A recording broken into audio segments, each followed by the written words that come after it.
episode, probably like a week ago, and we realized that we left some key information out. So I'm here with ADHD with Emily. She's an ADHD coach, and we talk extensively about ADHD on this episode.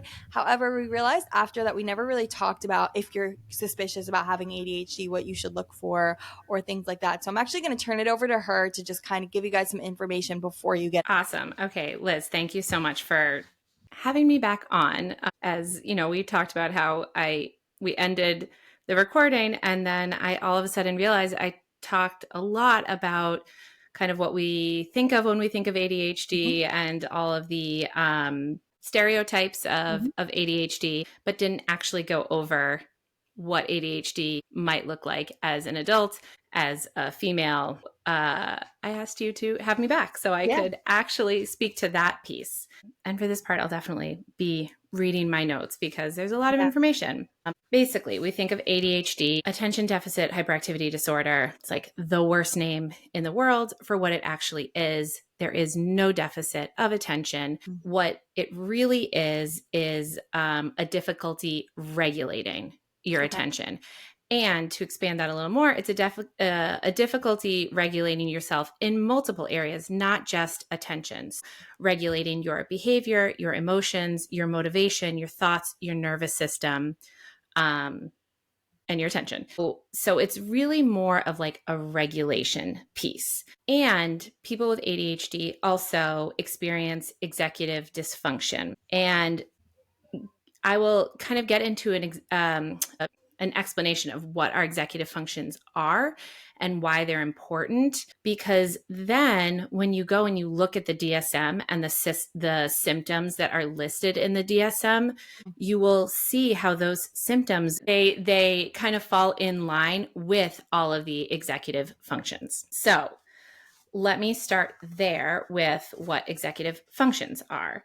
And executive functions are basically like the brain's management system. They're the skills that allow us to regulate ourselves and our behavior in order to start tasks and work towards a goal.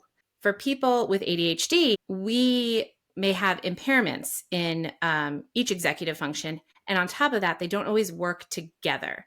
Now, within each executive function, the severity of your deficits, or how much you may struggle with each one, can vary from person to person. You may struggle more with one and not the other, and they can also change across time, across environments, across situations.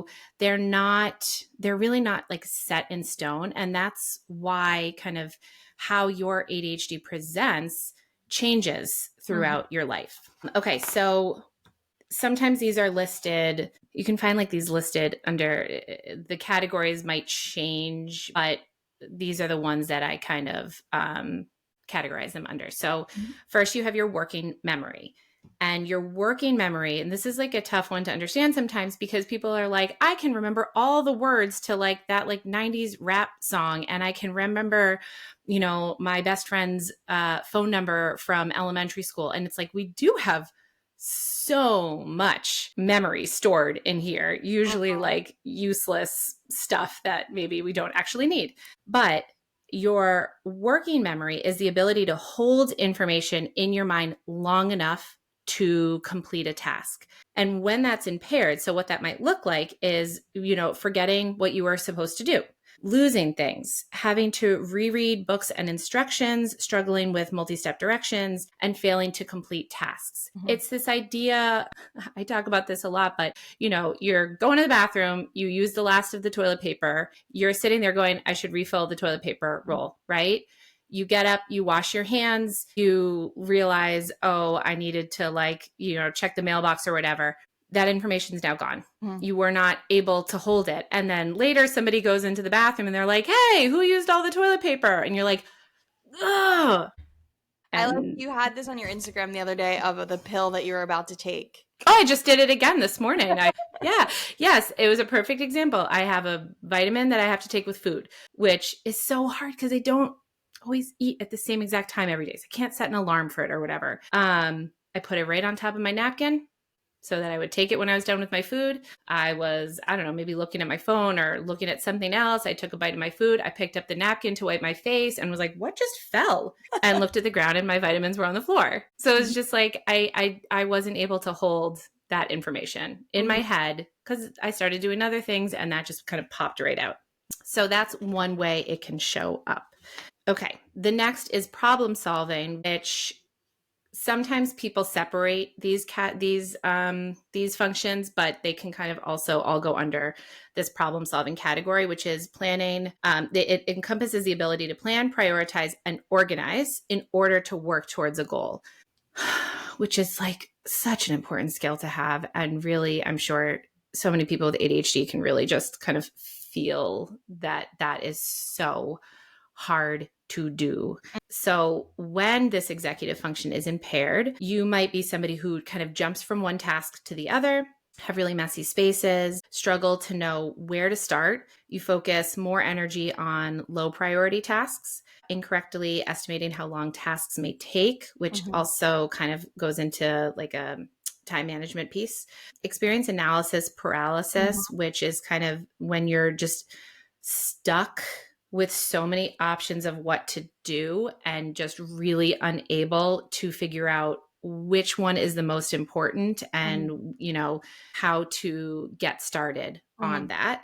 And also losing things and not knowing where they are, which kind of has to do with the organization piece. So if those are things that you struggle with, it might be signs of ADHD, not just because you're like a quote unquote hot mess, right? Okay.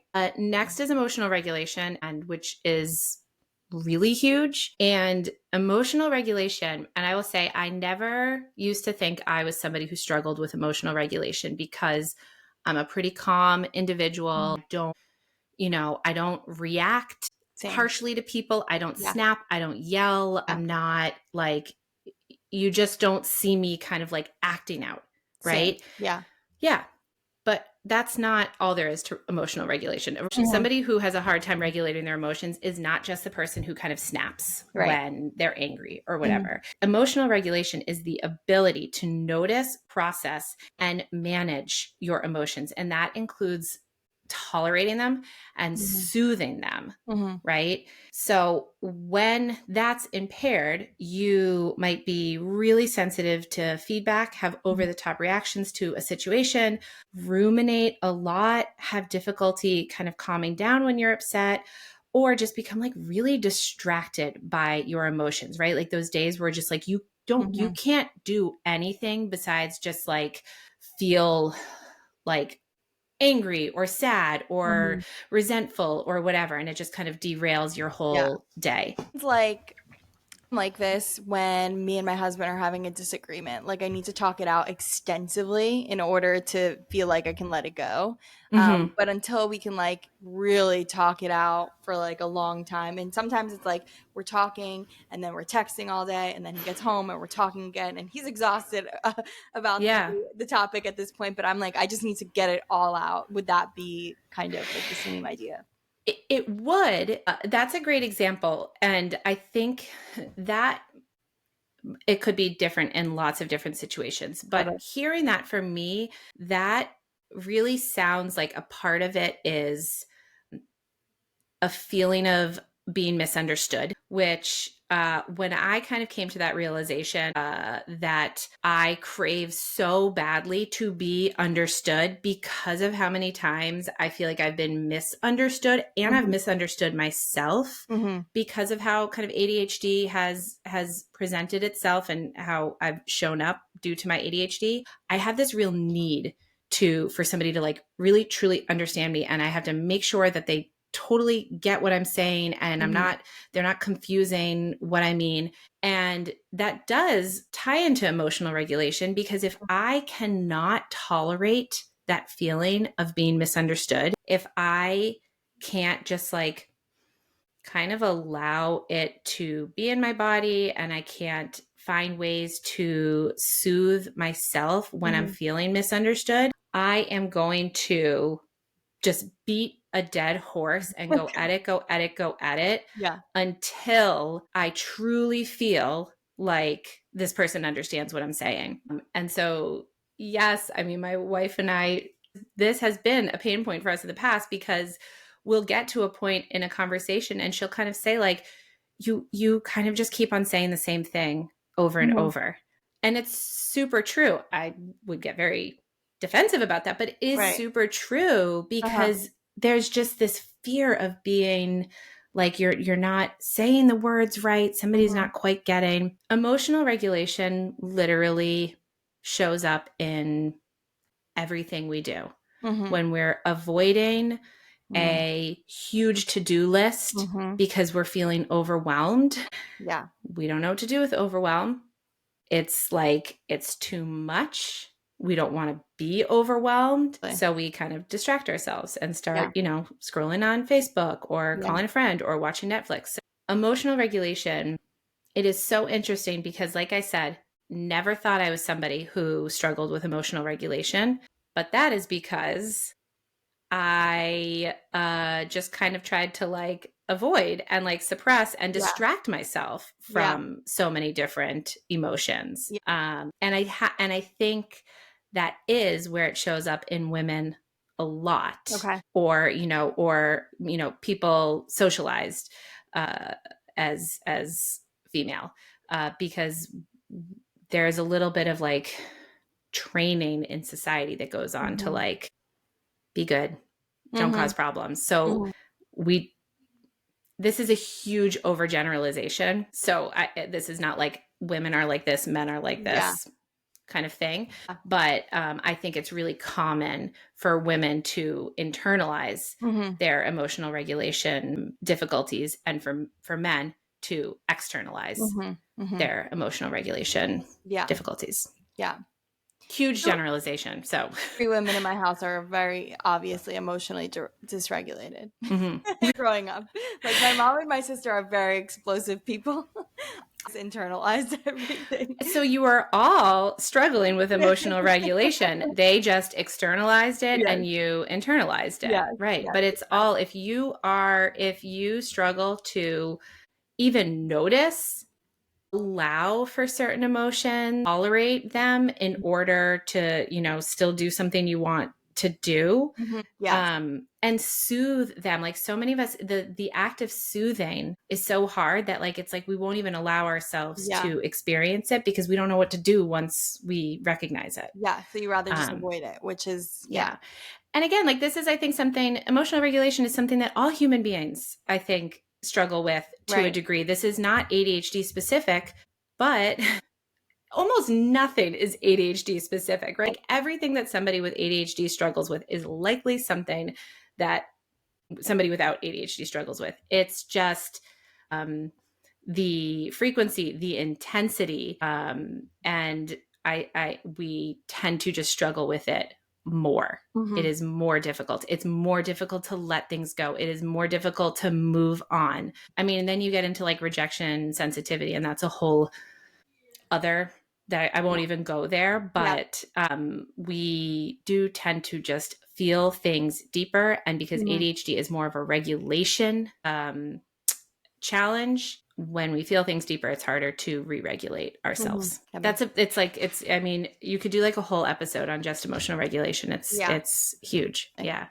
Okay, but we won't, so I'll move on. Okay, so the next one is inhibition, and that is the ability to stop and think before doing or saying something. I think a lot of people do think of this Mhm. when they think of ADHD, right? Because it's that like impulsive Mhm. part of us. I know Ned Hallowell often describes people with ADHD as having a Ferrari brain with bicycle brakes. And I think that is often how it is. It's like our brains are just moving so rapid fire, Totally. and we're not as good at the pause before Mhm. doing something.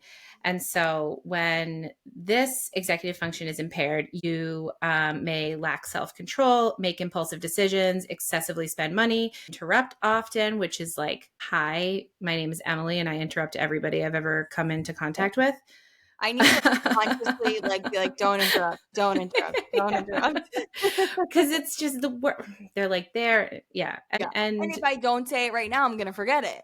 Exactly. 100%. You're preaching to the crowd. And or engage in risky behavior. So much more likely to kind of like take risks without thinking ahead. So there's inhibition. Next is self-motivation. And this is also a big one because self-motivation is the internal drive to take action on something.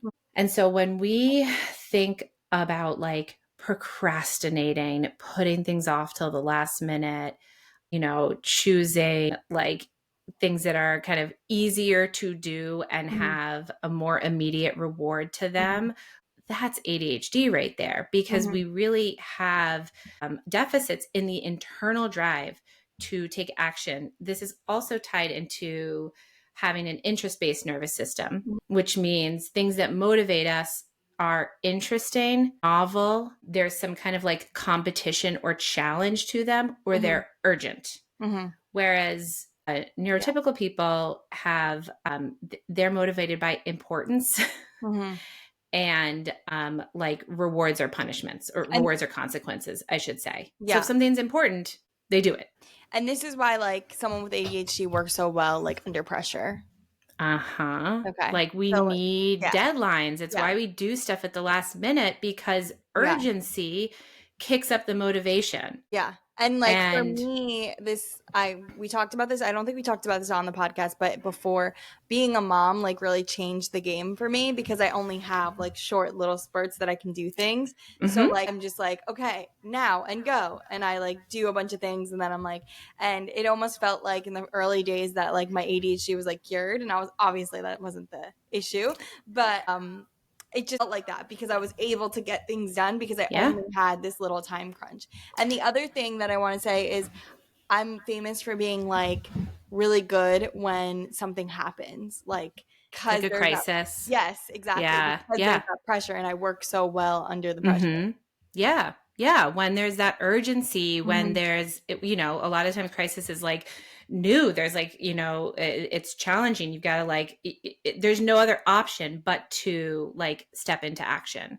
And a lot of people with ADHD can kind of speak to the fact that like they feel like they function the best when there's a crisis, when you're like at the last minute.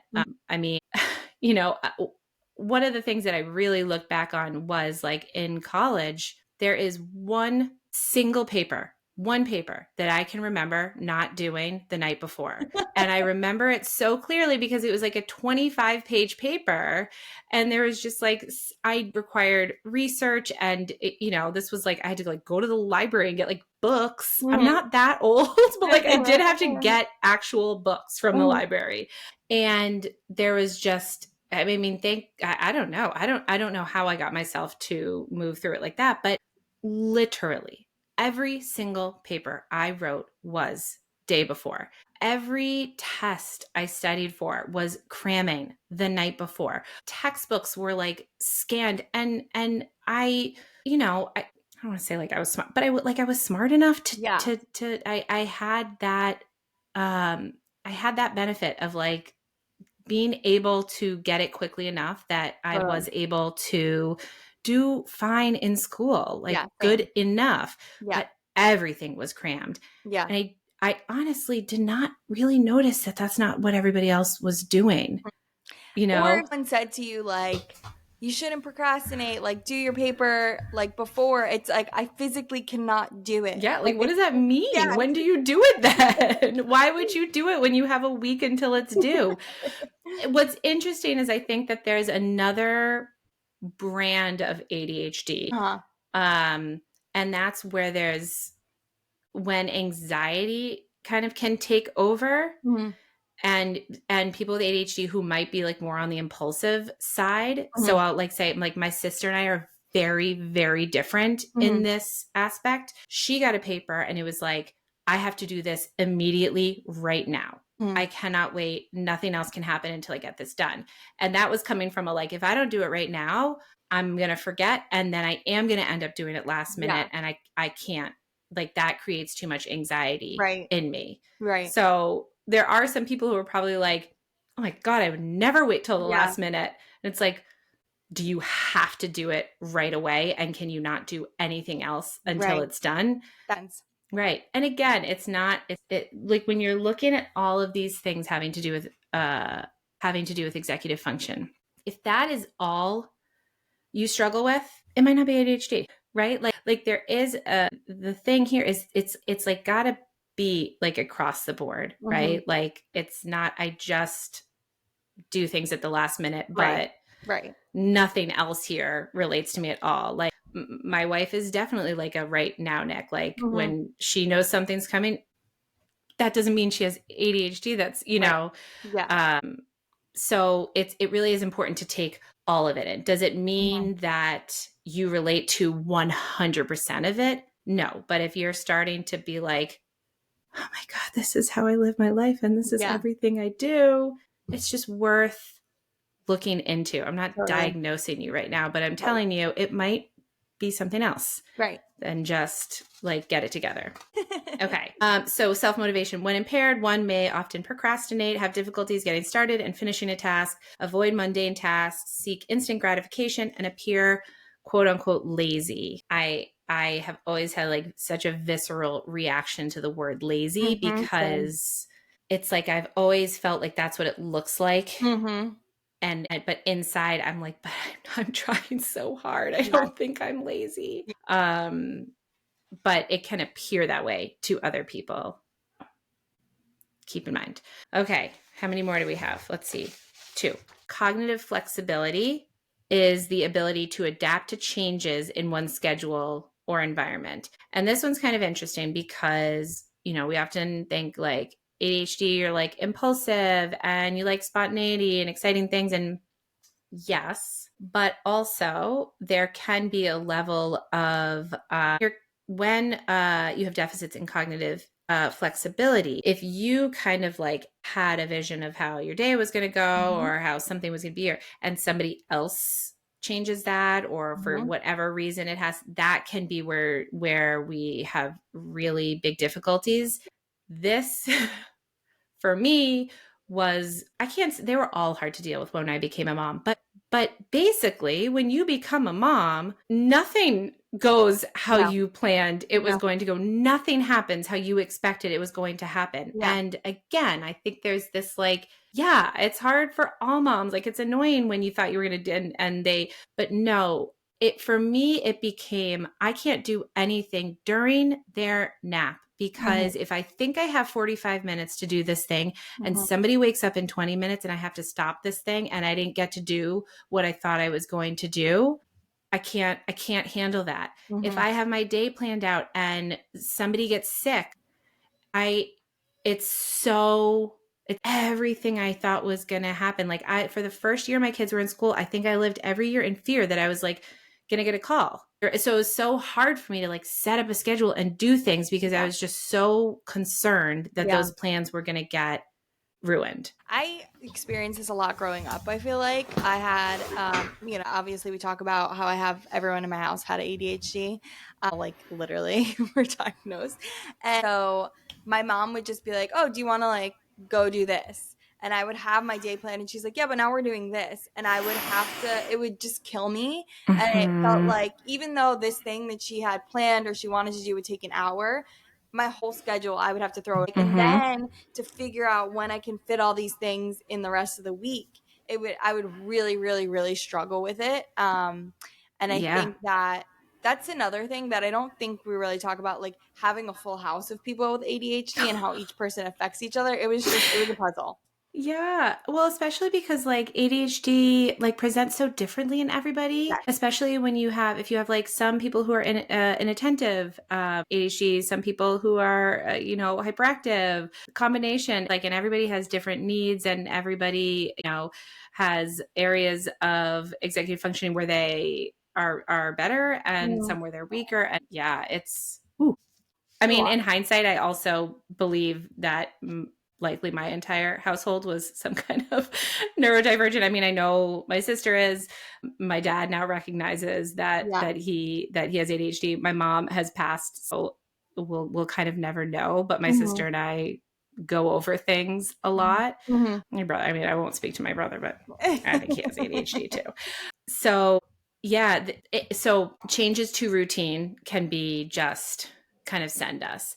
When I was a teacher, Oh yeah. if there's a fire drill, it's like, to some people, it's like, look, okay, 10 minutes, you're back in your classroom, like continue. To me, I'm like, okay, well, that 10 minutes was supposed to be doing this. And now, and Mm-hmm. you also have 2 transitions going home. Yeah. Transitions can be hard, Yeah. right? Like, it Yeah. was I a struggled with disaster like for me. centers. Oh, totally. I struggled with like centers. Oh, Because like then yeah. it was like if kids needed different help at different centers and I couldn't finish. I was luckily I was a special ed teacher, so I would be like, send anyone that needs help to me. And Yeah. that's where I'll be and Yeah. that's my specialty and that's it because it was too much for me, all of that. Yep. Yeah, I actually like was reflecting in a car ride the other day. I think after our first conversation and kind of talked about being a teacher a bit, and I was really, I all of a sudden just got like so overwhelmed with how horrible teaching was for me. Yeah. Like every single aspect of it, and how I honestly just like dreaded every single day Mm-hmm. because it was such a slog to get through the day, and the overstimulation piece, difficulty with transitions, like that's all school is transitioning, Yeah. right? And cognitive flexibility, like you got to roll with the punches as a teacher, and I couldn't roll with the punches. Planning and organizing, like it was just all, Yeah. again, some people with ADHD thrive as teachers. I don't know how, because to me, it's like if you could just describe an absolute nightmare job for me, it would probably be teaching, right? Yeah, I'm surprised that I lasted as many years and then I got really sad that like I did that for so many years. Anyways, tangent. Okay, so cognitive flexibility, we talked about it a bit, but when impaired, you might have difficulty adjusting to changes in plans, making decisions about what to do next, Mm-hmm. which, sometimes when we really get into that, like analysis paralysis, it's like just deciding like, what do I do? Can be really Yeah. hard. Struggling, transitioning from one activity to another, having a strong emotional reaction to change, and becoming easily irritated when focus is interrupted. Okay, that's a good one. Me, Yeah. raise my hand, me. I'm like, Yeah. what do you want? Because it's really hard to just like flip our brain to different Yeah. modes. That's really challenging. And that there's, more that people can learn about like the default mode network, and something that's too much to explain, but it's involved with that piece too. Okay, and then the last one, self-awareness, which is the ability to reflect on and evaluate your own thinking and behaviors. This one's tricky because sometimes I think people with ADHD feel like we are so aware and hyper aware of everything we're doing. Mm-hmm. And to an extent, that's true. But I think we're aware in like a really critical way. Mm-hmm. And it's not the kind of awareness that this is really speaking to. Mm-hmm. Um, because and this executive function is impaired, you have people who kind of make the same mistakes over and over again. Mm-hmm. So it's like they're aware they're making the mistakes, but there isn't a real awareness around like why or what's Right. happening or what their Mm-hmm. actions are.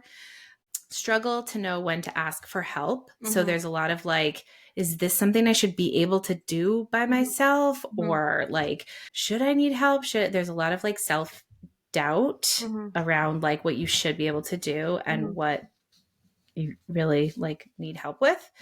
Be unable to visualize their future, fail to learn from past behaviors, and be unaware of their own thoughts and emotions.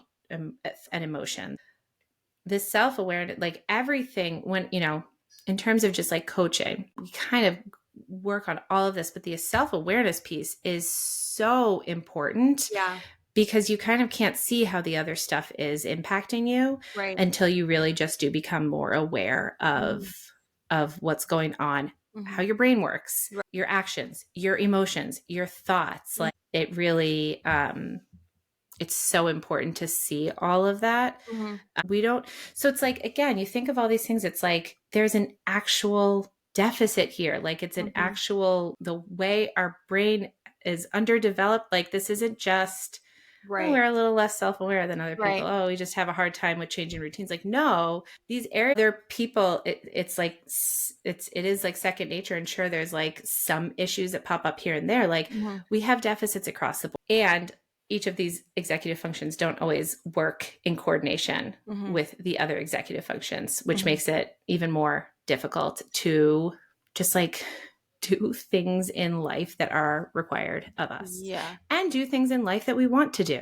Like Yeah. a lot of people Yeah. just think like, oh, ADHD is just an excuse to not do the stuff you don't want to do. And it's like, we are also not doing things that we really, really want to do. It's 100%. not just, Mm-hmm. I don't want to Yeah. do the dishes. Right. It's like we have these things we really would like to do and Right. don't know how to get there. Yeah. Right. Exactly. So I will end by saying, like, understanding that these difficulties are caused by impairments in our executive functions and are not some kind of just like character flaw. You suck, you're lazy, like you just need to like get your act together as a Mm-hmm. human being. Really just seeing that and understanding that it can allow for compassion and understanding, and it can allow you to start figuring out, oh, okay, these are areas that like I actually do struggle in, and I can't Mm-hmm. just try harder, and I can't Right. just get my act together, and I can't just hope that tomorrow I'll be, more on the ball. I actually need to find different ways to support myself Totally. um, to make up for these deficits. So ADHD is Definitely. not just Definitely. an 8-year-old boy, Yes. jumping around the classroom and not being able to sit still. It's all of Yes. that. Yeah. Yes. Definitely. Thank you. Yeah. Thanks Yeah. for having me back. I feel like I really needed to clear that up. Of course.